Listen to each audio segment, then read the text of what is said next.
আসসালামু আলাইকুম ভিউয়ার্স, এই মুহূর্তে ব্রেকিং এবং এক্সক্লুসিভ বিষয় নিয়ে হাজির হলাম। অবশেষে স্বরাষ্ট্র উপদেষ্টার পদত্যাগ বিষয়ে মুখ খুললেন কিন্তু হাসনাত আব্দুল্লাহ, এবং তিনি কি বার্তা দেশবাসীকে দিলেন সে বিষয়ে জানতে পারবেন। স্বরাষ্ট্রমন্ত্রীর পদত্যাগের বিষয়ে কতটুকু অগ্রগতি হলো এই সকল বিষয় নিয়ে থাকছে এক্সক্লুসিভ একটি রিপোর্ট।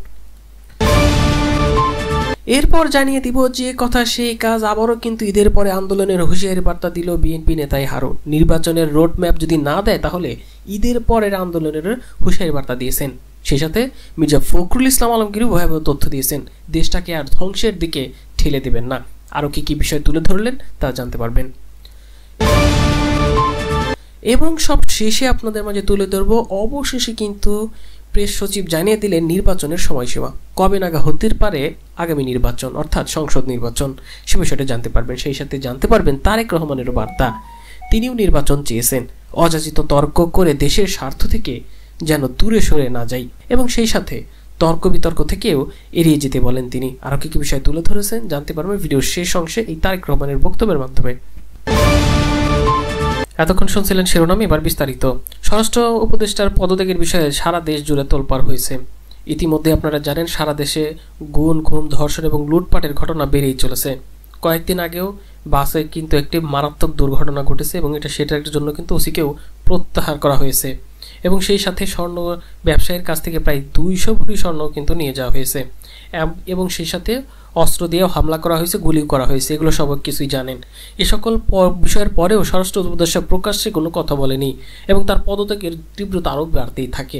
সর্বশেষ তিনি যেটা বললেন, পদত্যাগ তো পদত্যাগ, অনেক আগে আমার জানাজার পড়ে ফেলেছে, এমনটা বলেছেন স্বরাষ্ট্র উপদেষ্টা। এত কিছুর পর অবশেষে তিনি মুখ খুলে বলেন, আইন শৃঙ্খলা পরিস্থিতির উন্নতির জন্য বাহিনীগুলোকে নির্দেশ দেওয়া হয়েছে এবং রাত থেকেই দৃশ্যমান পদক্ষেপ নেওয়া হবে।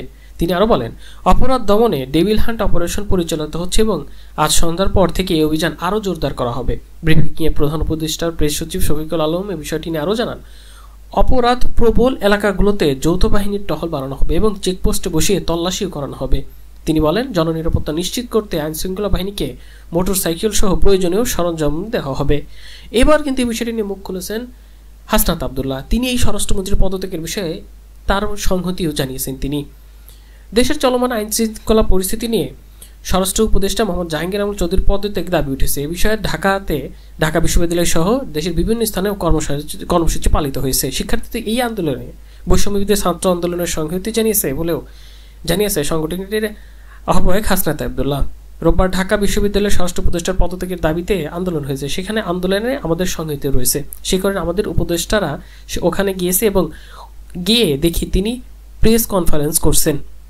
তিনি এমন তথ্য দেন। অনুষ্ঠান শেষে সাংবাদিকদের মুখোমুখি হয়ে বৈষম্যবিরোধী ছাত্র আন্দোলনের নেতা বলেন, দেশে সার্বিকভাবে একটি পট পরিবর্তন হয়েছে। দীর্ঘ 1.5 দশকের বেশি সময় ধরে মানুষ ফ্যাসিবাদীর শাসনের মধ্য দিয়ে গেছে। সার্বিক বিষয়গুলোতে মানুষ মেন্টালি ট্রমাটাইজ। বিষয়গুলো কি আমরা অ্যাকনলেজ করতে পারছি, এ সকল বিষয়ে তথ্য দেন এবং তিনি সংহতি জানান। এবার তুলে ধরতে চাচ্ছি, অবশেষে কিন্তু এবার একটি বার্তা দিলেন বিএনপি নেতাই হারুন। তিনি যে তথ্য দিলেন রীতিমতো চমকে যাবেন। এবার মানুষ যেটা ভাবছিল সেটাই এবার করলো। নির্বাচনের রোডম্যাপ ঘোষণা না দিলে ঈদের পরে আন্দোলন হবে বলে হুঁশিয়ারি বার্তা দিয়েছে বিএনপি নেতা হারুন। বিএনপির চেয়ারপারসনের উপদেষ্টা ও সাবেক সংসদ সদস্য হারুন রশিদ বলেছেন, অন্তর্বর্তী সরকারের প্রধান দায়িত্ব কর্তব্য হচ্ছে বাংলাদেশের একটি অবাধ ও সুষ্ঠু নির্বাচন ব্যবস্থা করা। রমজানের মধ্যেই দয়া করে নির্বাচনের রোডম্যাপ ঘোষণা করেন, আর না হলে আমরা রমজানের পরে আরও বৃহত্তম কর্মসূচি নিয়ে মাঠে নামব। হারুন রশিদ আরও বলেন, অন্তর্বর্তী সরকার ইতিমধ্যে যথেষ্ট বিতর্ক করে ফেলেছেন। উপদেষ্টা মণ্ডলীর সদস্যরা ক্ষমতায় থেকে রাজনৈতিক দল গঠনেরও প্রচেষ্টা চালিয়ে যাচ্ছেন। এটি বাংলাদেশের জনগণ কোনোদিনও মেনে নেবে না। তিনি আরও বলেন, শেখ হাসিনা পালনের মধ্যে দিয়ে আওয়ামী লীগের নৌকা স্থায়ীভাবে ডুবিয়ে দিয়ে গেছেন। সেই নৌকা আর কোনোদিন বাংলাদেশে জাগ্রত হবে না। গত 15 বছরে হাসিনা সরকার বাংলাদেশের মানুষের উপর জুলুম অন্যায় আচরণ করেছেন। গণজামায়াতে অন্যদের মধ্যে বক্তব্য রেখেছেন বিএনপির অনেক নেতাও। তবে তিনি যে বিষয়টা বললেন, ঈদের পরে আন্দোলন হবে যদি এই রমজানের মধ্যে রোডম্যাপ ঘোষণা না করে। অন্যদিকে কিন্তু এবার ফখরুলও ব্যাপক হুঁশিয়ারি বার্তা দিয়েছেন, দেশ আর ধ্বংসের দিকে ঢেলে দেবেন না, এমন বার্তা দিয়েছেন মির্জা ফখরুল। বর্তমান সরকারের এই দেশের ছাত্র জনতা, রাজনৈতিক দলগুলো সবাই মিলেই ক্ষমতায় বসিয়ে মন্তব্য করে বিএনপির মহাসচিব মির্জা ফখরুল ইসলাম আলমগীর বলেছেন, আমাদের অনেক প্রত্যাশা ছিল, সেসব জায়গায় সংস্কার প্রয়োজন। সেগুলো শেষ করে বর্তমান সরকার দ্রুত সবার ভোটের অধিকার ফিরিয়ে দেবে। কিন্তু এখন নতুন খেলা শুরু করেছে। কিছু কিছু দল বলছে জাতীয় নির্বাচনের আগে স্থানীয় সরকার নির্বাচন করতে হবে। তাদের অনুরোধ করে বলতে চাই, দেশকে আর ধ্বংসের দিকে ঠেলে দেবেন না, নৈরাজ্যর দিকেও ঠেলে দেবেন না। নিত্য প্রয়োজনীয় পণ্যের মূল্য বৃদ্ধি সহনীয় পর্যায়ে রাখা, তারপরে আইন শৃঙ্খলার পরিস্থিতি উন্নতি, দ্রুত গণতান্ত্রিক যাত্রাপথে উত্তরণের জন্য নির্বাচনের রোডম্যাপ ঘোষণা, রাষ্ট্রের পতিত ফ্যাসিবাদ নানা চক্রান্ত মোকাবেলা সহ নানা দাবিতে আয়োজিত এক সমাবেশে কথা বলেন কিন্তু বিএনপির মহাসচিব।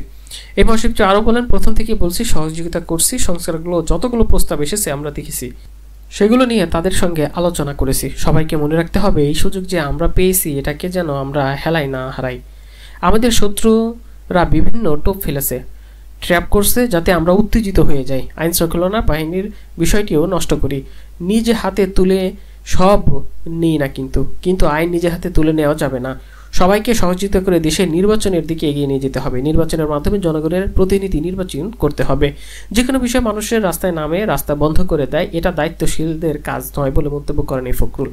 সবাইকে ধৈর্য ধরে আহ্বান জানিয়ে তিনি বলেন, একটা ফ্যাসিস্টকে সরানো হয়েছে, সরকার আসছে।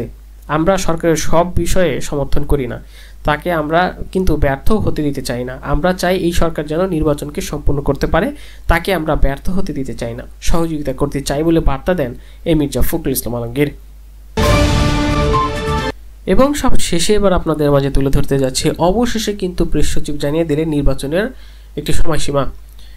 ত্রয়োদশ জাতীয় সংসদ নির্বাচন চলতি বছরের ডিসেম্বরের মধ্যে অথবা সর্বোচ্চ পরের বছরের মার্চের মধ্যে হবে বলে ধারণা দিয়েছেন অন্তর্বর্তী সরকারের প্রধান উপদেষ্টা প্রেস সচিব শফিকুল আলম। নির্বাচন সংক্রান্ত প্রশ্নের জবাবে প্রেস সচিব শফিকুল আলম বলেন, এটি নির্বাচন নিয়ে অনেকবার কথা হয়েছে। অন্তর্বর্তী সরকারের প্রধান উপদেষ্টা অনেক উপদেষ্টাও কথা বলেছেন। প্রধান উপদেষ্টা আগে দুটি সময় বলেছিলেন, একটি হচ্ছে রাজনৈতিক দলগুলো যদি কম সংস্কার চায় তাহলে ডিসেম্বরের চলতি বছরের মধ্যে নির্বাচন হবে, আর যদি তারা চান যে আমরা আর কিছুই দিন থাকি, সেক্ষেত্রে উনি অর্থাৎ প্রধান উপদেষ্টা বলেছিলেন প্রথমার্ধে অর্থাৎ 2026 সালের হবে। কিন্তু এখানে একটি বাস্তব বিষয় হলো, এপ্রিল মাস থেকে কালবৈশাখী এবং ঝড় বৃষ্টির সময় শুরু হয়ে যায়। এপ্রিলের পর আবার জুনে বর্ষাও শুরু হয়ে যায়, ফলে ওই 3 মাস নির্বাচনের জন্য অতটা উপযোগী না। সেজন্য আমাদের ধারণা নির্বাচনে ডিসেম্বর মধ্যে হবে, নতুবা সর্বোচ্চ মার্চের মধ্যে নির্বাচন হবে বলে জানান এই প্রধান উপদেষ্টার প্রেস সচিব। অন্যদিকে কিন্তু তারেক রহমান বার্তা দিয়েছেন, অযাচিত তর্ক করে দেশের স্বার্থ থেকে যেন দূরে সরে না যায়। বিএনপির ভারপ্রাপ্ত চেয়ারম্যান তারেক রহমান বলেছেন, রাজনীতির একটি অংশ, বিভিন্ন বিষয়ে আলোচনা হবে, বিতর্ক হবেই। তবে আমাদের খেয়াল করতে হবে, তর্ক বিতর্ক করতে গিয়ে দেশে এমন পরিস্থিতি উদ্ভব যাতে না হয়, যাতে করে সেই স্বৈরাচার হোক অথবা অন্য যেই হোক যারা বাংলাদেশে ভালো চায় না, এমন কেউ সুযোগ যেন পেয়ে না যায়। এ ব্যাপারে আমাদের সতর্ক থাকতে হবে। একই সঙ্গে আমাদের সতর্ক থাকতে হবে আরও একটি বিষয়ে, আমরা অযাচিত তর্ক বিতর্ক করে জনগণ এবং দেশের স্বার্থ রক্ষা থেকে যেত দূরে সরে না যাই।